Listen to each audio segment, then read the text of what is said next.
Bismillahirrahmanirrahim. Assalamualaikum warahmatullahi wabarakatuh. Alhamdulillahi wa kafa, wassalatu wassalamu ala rasul mustafa, summa ma'ba'ad.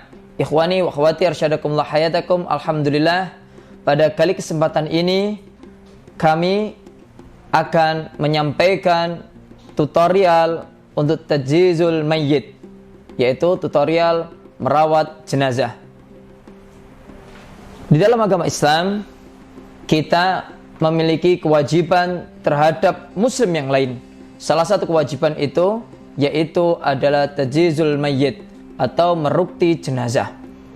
Maka rukti jenazah di sini dibagi menjadi 4. Yang pertama yaitu memandikan jenazah, yang kedua mengkafani jenazah, yang ketiga menyolatkan jenazah, dan yang keempat yaitu adalah mengubumikan atau mengubur jenazah. Pada kesempatan ini kita akan melaksanakan atau mempraktekkan memandikan jenazah dan mengkafani jenazah. Yang perlu kita ketahui sebelum kita melaksanakan sebuah peribadatan, yaitu bagaimana kita harus mengilmui apa yang harus kita lakukan. Maka yang pertama yang akan kita bahas yaitu syarat orang yang memandikan jenazah, atau siapa saja sih yang wajib memandikan jenazah. Yang pertama yaitu tentu seorang muslim yang berakal sehat lagi baligh. Yang kedua, niat karena Allah semata. Dan yang ketiga, dia adalah seorang muslim yang terpercaya, dia amanah, dapat menjaga kerahasiaan yang ada pada jenazah, mengetahui hukum mensucikan jenazah. Laki-laki dimandikan oleh laki-laki dan perempuan dimandikan oleh perempuan. Dan bagaimana jika itu masih ada hukuman atau hubungan persaudaraan atau hubungan kekeluargaan? Maka ketika suami meninggal, istri dapat memandikan. Atau sebaliknya, ketika istri yang meninggal, maka suami dapat memandikan. Dan bagaimana ketika anak memandikan? Dibolehkan dan diutamakan yang sama sejenis dengan si jenazah. Selanjutnya kita akan membahas tentang syarat jenazah yang dimandikan. Yang pertama, jenazah yang dimandikan tentu jenazah yang muslim, yang beragama Islam. Yang kedua, ada wujud atau ada jasadnya. Dan yang ketiga, bukan mati syahid. Hadirin hadirat rahimakumullah, ikhwani wa akhwati arsyadakumullah hayatakum. Hal-hal yang perlu disiapkan. Tentu kita harus menyiapkan tempat atau ruang tertutup untuk memandikan jenazah. Yang kedua, papan untuk memandikan yang didesain miring, tidak lurus, dan di situ ada lubang-lubang untuk pengairan. Air bersih yang suci mensucikan, air sabun atau air daun bidara, air kapur barus, dan jangan lupa kita siapkan sampo ataupun sabun untuk membersihkan jenazah. Hadirin hadirat rahimakumullah, untuk menjaga para petugas rukti jenazah, maka yang perlu kita perhatikan selain tata caranya yaitu alat pelindung diri. Alat pelindung diri pada kali ini atau ketika kita memandikan jenazah, minimal kita memakai masker sekali pakai, handscoon, apron, tutup kepala, dan sepatu boot. Selanjutnya kita akan membahas tata cara memandikan jenazah. Pertama, niat karena Allah. Kedua, perukti atau petugas menggunakan APD yang lengkap, alat pelindung diri yang tadi kita sampaikan.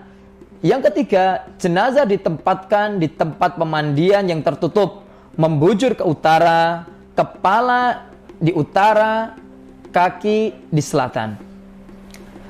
Lepas pakaian jenazah dan tutupi auratnya dengan kain basahan.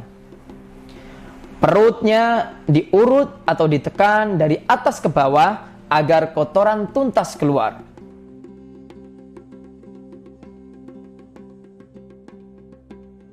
Kemudian gigi, mulut, dan hidungnya dibersihkan. Memulai menyiram anggota wudhu dimulai dari kanan. Selanjutnya yakni menyiram seluruh tubuh hingga rata dengan bilangan ganjil 1, 3, 5, ataupun 7.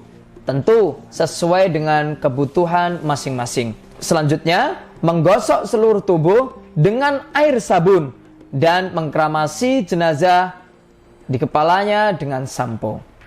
Selanjutnya, miringkan ke kiri untuk membersihkan bagian jenazah belakang, bagian kanannya, dan selanjutnya sebaliknya.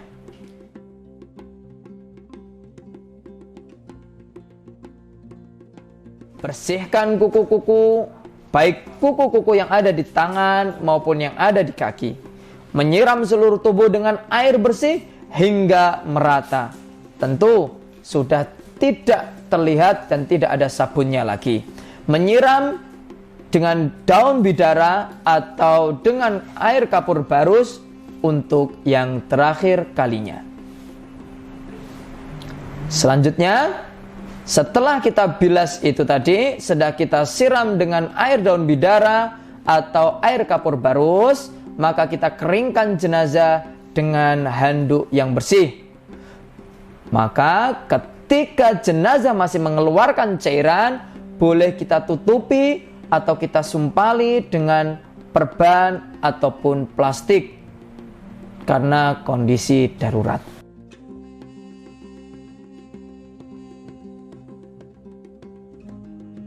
Tahap kedua yaitu adalah mengkafani jenazah. Dalam mengkafani jenazah, maka untuk laki-laki kita siapkan 3 helai kain kafan dan untuk perempuan 5 kain kafan. Dan bentuknya seperti, untuk laki-laki kita cukupkan kain kafan biasa seukuran jenazah ditambah 10 cm 10 cm atau 5 cm 5 cm cukup dengan 3 helai kain kafan. Untuk perempuan akan ditambah dengan jilbab, baju jenazah,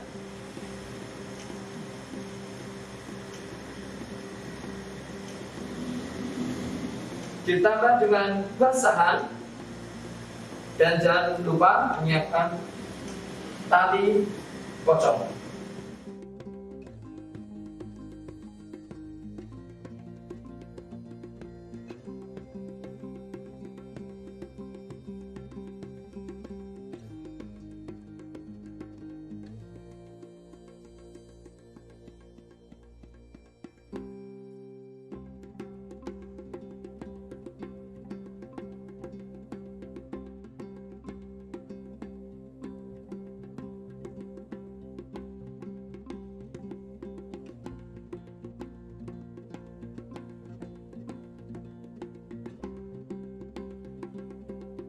Selanjutnya, setelah kita menyiapkan kain kafan yang telah kita potong-potong sesuai dengan kebutuhan tadi, maka sebelum mengenakan kain kafan, jenazah terlebih dahulu semua lubang badan, yaitu 9 lubang yang ada di manusia, dari mata, hidung, mulut, telinga, lubang depan bawah, dan lubang belakang bawah, semua harus ditutupi dengan kapas.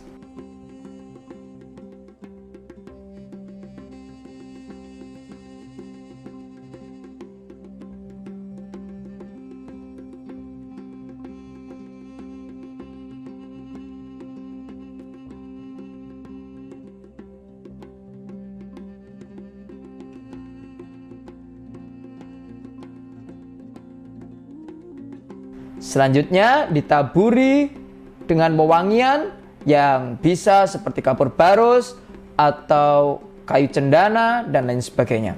Lalu kain kafan itu dibungkuskan dari arah kiri selanjutnya ke kanan, lalu dari yang kanan menuju ke kiri sehingga rapih dan tertutup seluruh tubuhnya. Kain kafan itu umumnya 3 helai untuk laki-laki dan untuk perempuan 5 helai.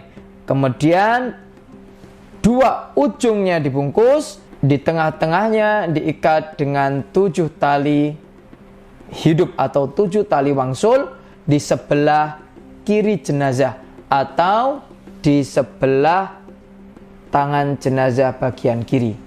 Hendaknya mayat laki-laki dikafani oleh laki-laki dan mayat perempuan dikafani perempuan. Ikhwani wa akhwati, demikian tutorial rukti jenazah kita dari memandikan sampai mengkafani. Berikut untuk yang menyolatkan dan mengebumikan, insya Allah akan kita buat di lain waktu. Terima kasih. Assalamualaikum warahmatullahi wabarakatuh.